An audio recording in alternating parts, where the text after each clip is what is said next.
영혼이 잘 되고 범사가 잘 되고 건강한 목이 충만하게 임하시기를 주님의 이름으로 축원합니다. 오늘 저는 여러분과 함께 예수님의 눈물, 괜히 슬퍼지죠? 예수님의 눈물이라는 제목으로 말씀을 나누겠습니다.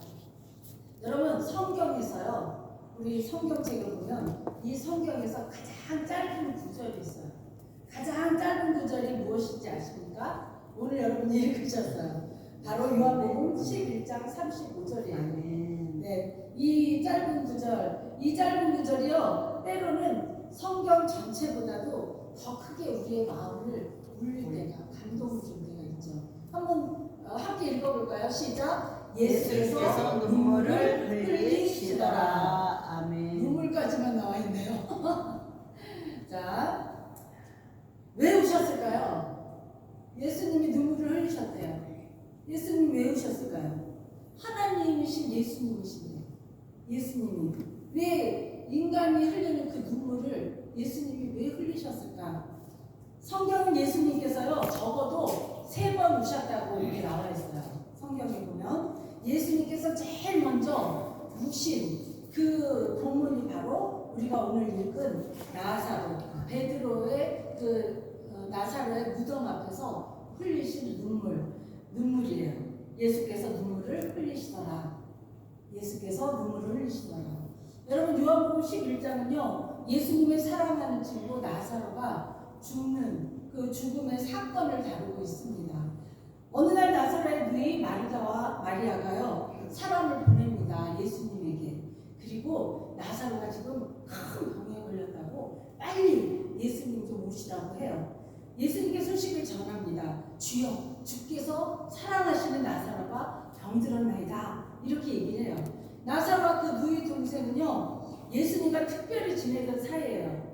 예수님이 많은 병자들을 고치고 많은 곳으로 다니시면서 전도하실 때 힘들고 지칠 때마다 이 나사로의 집에 가서 잠시 쉬셨던 곳이기도 해요. 그렇게 안정을 취하던 곳, 나사로는 예수님의 사랑하는 친구이기도 한 거죠. 인간적으로. 마르다와 마리아는 자기 오빠가 아프니까 제일 먼저 이 예수님에게 이렇게 소식을 전한 거죠.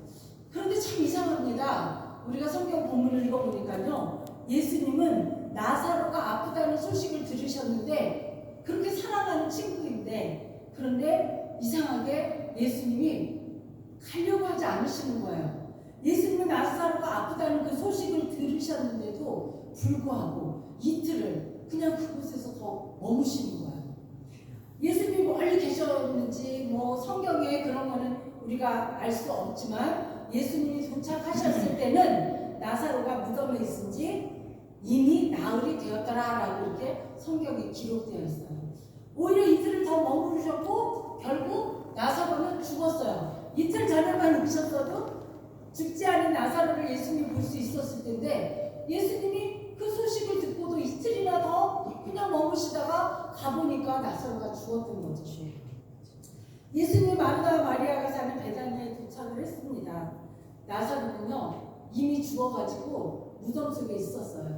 워낙 중동지방이 더우니까, 그러니까 그냥 바로 입가를 해서 무덤 속에 넣고 돌로 막아놔버렸죠. 사람들은 막 통곡하고 있고 마르다와 마리아도 계속 울고 있는 거예요. 그리고 그때 예수님도 그들 곁에서 함께 눈물을 흘리셨다. 예수님께서 눈물을 흘리셨다. 그 말씀이 오늘 본문의 이야기입니다. 여러분, 예수님이 우셨대요. 예수님이 우셨대요. 예수님의 그 눈물의 의미가 무엇일까요? 눈물의 의미를 한번 우리가 알아볼게요. 예수님은 죽음을 이기신 분이잖아요. 예수님이 아직 십자가에 달리지 않으신 때이긴 하지만 예수님도 알고 계셨잖아요. 그렇죠? 죽음을 이기신 분인데 왜 우셨을까? 또 나사로를 다시 무덤 밖으로 나오게 할 수도 있으시는 다 계획이 돼 있으셨는데 왜 예수님은 그곳에서 눈물을 흘리셨을까? 예수님은 왜 우셨을까? 예수님의 그 눈물의 의미가 3가지로 제가 한번 짧게 나눠봤어요. 첫째는 예수님의 눈물은 공감의 눈물이라는 거죠. 예수님의 눈물은 전능하신 분이지만 그들의 고통과 아픔을 함께 공감했다라는 거예요. 예수님은 나사로의 죽음 앞에서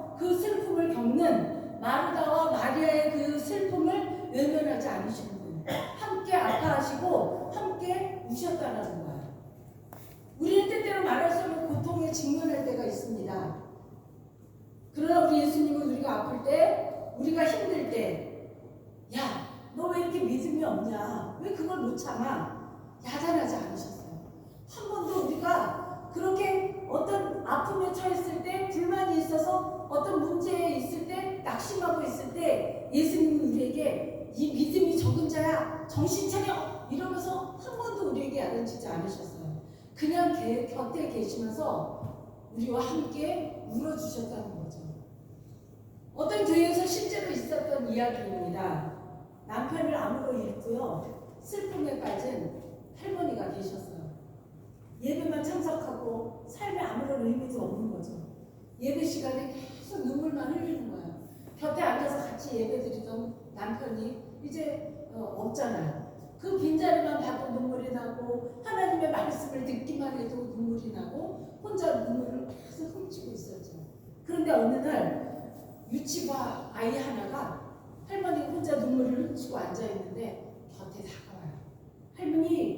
할머니 예수님이랑 같이 지금 울고 있는 거야? 하고 이렇게 물어봐요.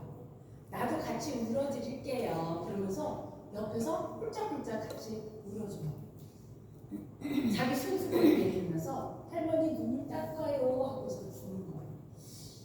그날 이 할머니가 간증을 하셨어요. 어느 시간에 나와서 얘기해요. 내가 젊은 날 남편을 이렇게 잃고 지금 이제 몇 년이 흐른 세월이었나 봐요. 누구 하나 그 세월 동안 내 옆에서 나와 함께 울어준 사람이 없었어요.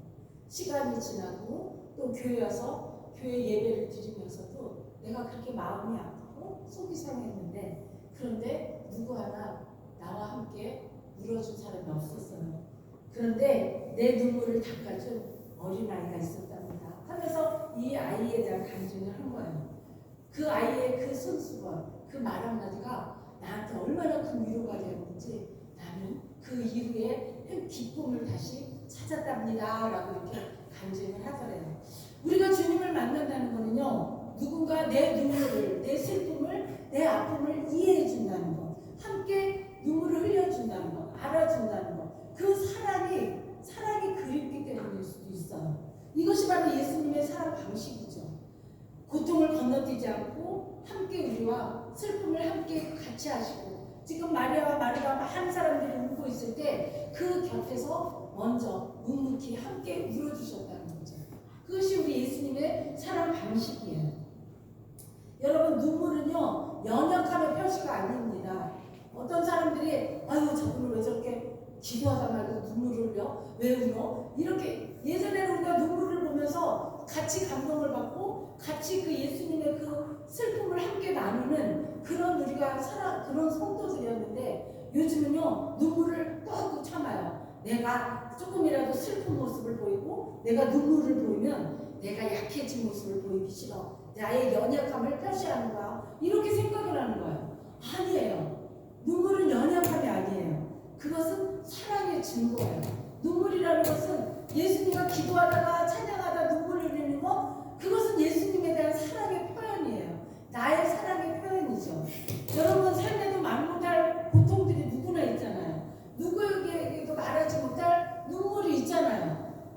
병든 가족이 있을 것이고요, 또 무너진 우리 관계, 정말 사랑하던 사람들과 관계가 끊어졌을 때 그 슬픔, 끝나지 않는 걱정, 근심들이 우리에게는 누구에게나 사람들에게는 다 함께 찾아온다는 거죠. 지금 우리가 살고 있는 세상은요 영원히 우리가 사는 곳이 아니에요. 잠깐 머물다가 가는 여관이라니까요. 잠깐 머물다 가는 여관이에요. 그 여관에다 우리가 아름답게 무엇인가 그냥 비싼 것들로 장신구를 해서 꾸미는 사람들이 있으니까, 여관에 가서 잠시 내가 그 시간에 쉬었다가 그 날에 쉬었다가 가기 위해서 그냥 잠시 거기서 쉬는 장소잖아요. 이곳이 그런 장소라니까요. 왜 사람들은 내가 영원하다고 생각하는지 몰라요. 이 땅이 나의 영원한 안식처라고 생각하는 사람들이 너무 많다는 거죠. 우리는 여행객에 불과한 거예요. 우리가 짐 싸들고 이 휴가철이잖아요. 여행을 갔다 오죠. 다 갔다가 오면서 결국 우리 집에 도착해서 집이 최고야, 내 집이 비록 이렇게 좁고 뭐 그렇다 치더라도 내 집이 최고야라고 얘기하잖아요. 그러면 아무도 이 세상에 영원히 살 사람은 없다라는 거죠. 우리가 그것을 꼭 기억해야만 되는데 자꾸 상실해요. 우리가 잃어버리고 내가 여기서 영원히 나의 것이다 라고 생각을 하죠. 자, 두 번째는 예수님의 눈물은요, 사랑의 눈물입니다. 예수님의 눈물은 사랑의 눈물이에요. 예수님은 나사로를 사랑했어요. 그리고 죽음 앞에서, 인간이 겪는 죽음 앞에서 이별의 고통, 그런 모든 슬픔을 예수님도 지금 함께 하신 거예요. 예수님은요, 인간이 겪는 죽음의 그 비극이라든지 이별이라든지 아픔에 대해서 다 알고 계셨어요. 그리고 그것에 대해 침묵하지 않으시고 우셨어요. 함께 울어주셨어요. 여러분, 슬픈 것은 슬픈 거예요. 슬픈 것을 억지로 슬프지 않다고 그렇게 참으면 안 돼요. 그 이현영 박사는요, 그 이현영 박사님의 그 딸이 있었잖아요. 그죠? 그 딸이 암으로 세상을 떠났어요. 참 믿음 좋은 딸이잖아요. 아버지도 믿음이 없을 때 이 딸이 계속 전도하면서 결국은 믿게 되었는데, 이 이현영 박사가 암 걸린 딸을 먼저 보내고 가장 마음 아픈 것 중에 하나가 무엇이냐 했더니요, 핸드폰에 지워지지 않은 딸의 이름을 볼 때 가장 슬펐다고 눈물을 흘려요. 휴대폰에 저장되어 있던 그 딸의 단축번호를 1번을 누르면은요, 언제나 통화할 수 있었잖아요. 미국에 있었든 저 러시아에 있었든 언제든지 단축키 하나 콕 누르면 내 딸이 전화를 받잖아요. 그 목소리 들을 수 있죠.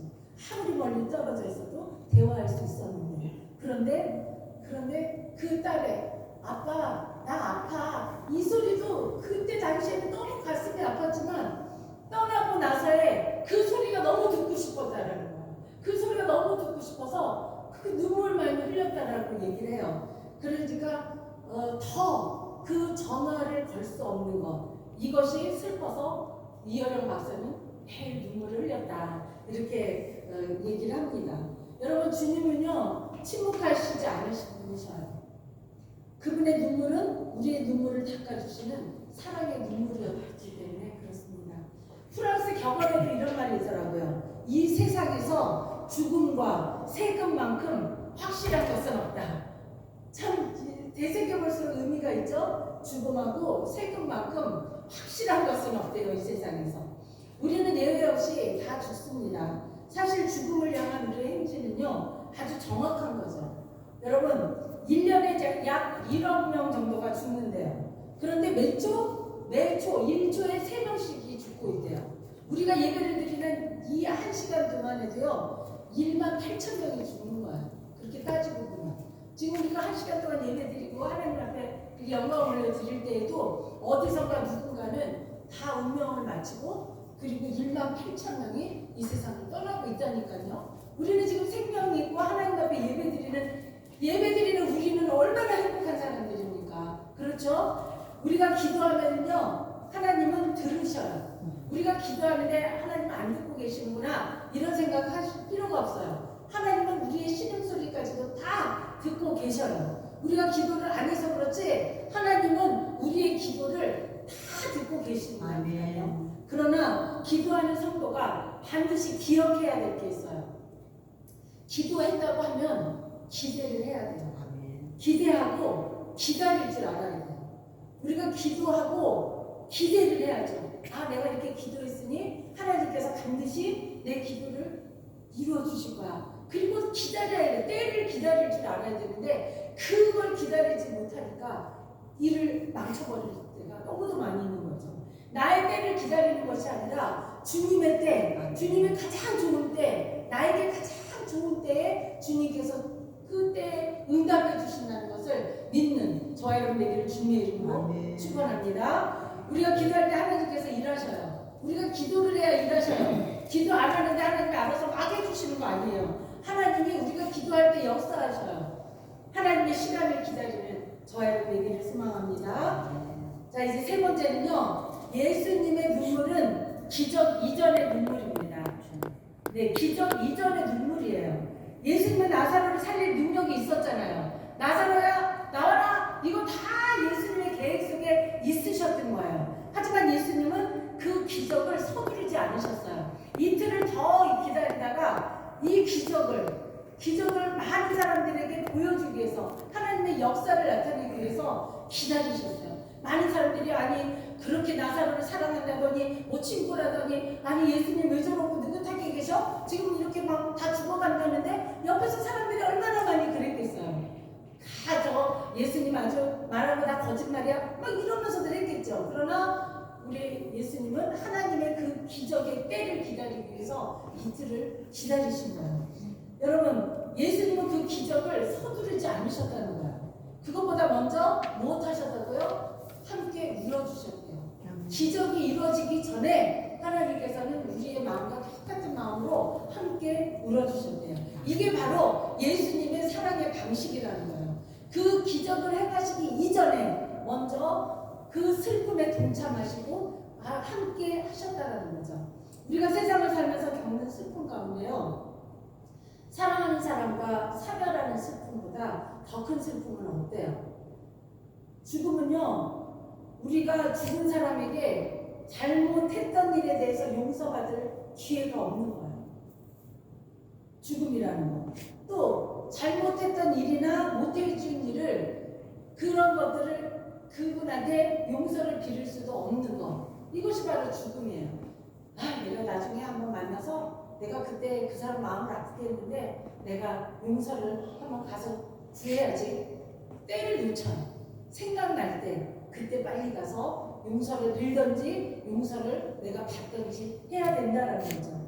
죽음은요, 해주고 싶어도 해줄 기회가 없는 거예요. 아프고 병들고 그리고 들어가 있으면 해주고 싶어도 함께 여행 가고 싶어도 함께 저기 분위기 좋은 데 가서 차 한잔 카페에 가서 마시고 싶어도 이제 못해요. 다 때를 놓치면 못한다는 거죠. 그리고 용서받을 기회도 얻을 수 없고 용서해줄 기회도 얻을 수 없는 것이 바로 이 죽음이라는 거죠.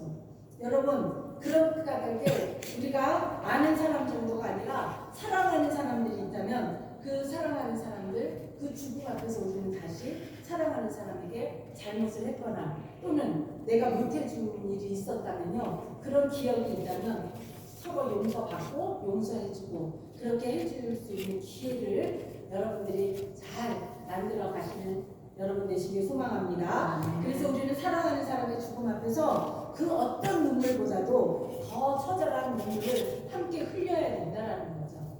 사랑하는 성도 여러분, 우리는 지금요 새로운 한 달의 이제 첫 주일, 8월의 첫 주일을 맞이했어요. 정말 많이 덥죠. 많이 힘드시죠. 지금 우리가 살고 있는 세상은요 잠깐 머물다 가는 여관이라고 했습니다. 우리는 여행객에 불과하다고 제가 말씀드렸어요. 그러므로 아무도 이 세상에 영원히 사는 사람은 없습니다. 잠깐 우리가 만났다가 이렇게 만나는 건 얼마나 정말 최고의 만남이죠. 함께 할 수 있다는 것. 그러므로 이 죽음은 대단한 심각한 문제이기도 해요. 오늘도 우리가 아픈 가운데 있을 때 우리 곁에서 눈물 흘리시는 예수님이 나와 함께 눈물 흘리고 계시다는 것 늘 기억하시기를 바랍니다. 예수님은 지금도 여러분 곁에서 항상 함께 울고 계셔요. 그분은 침묵하지 않으시고 무관심하지 않으시고 그 눈물을 함께 울어주시면서 우리를 위로하시고 어루만져 주시고 계십니다. 이제 한 주간을 살아가면서 우리의 삶이 곧 예배가 되기를 소망합니다. 우리가 믿고 섬기는 하나님은요 전능하신 분이셔요. 죽고 살리는 권세를 가지고 계신 분이십니다.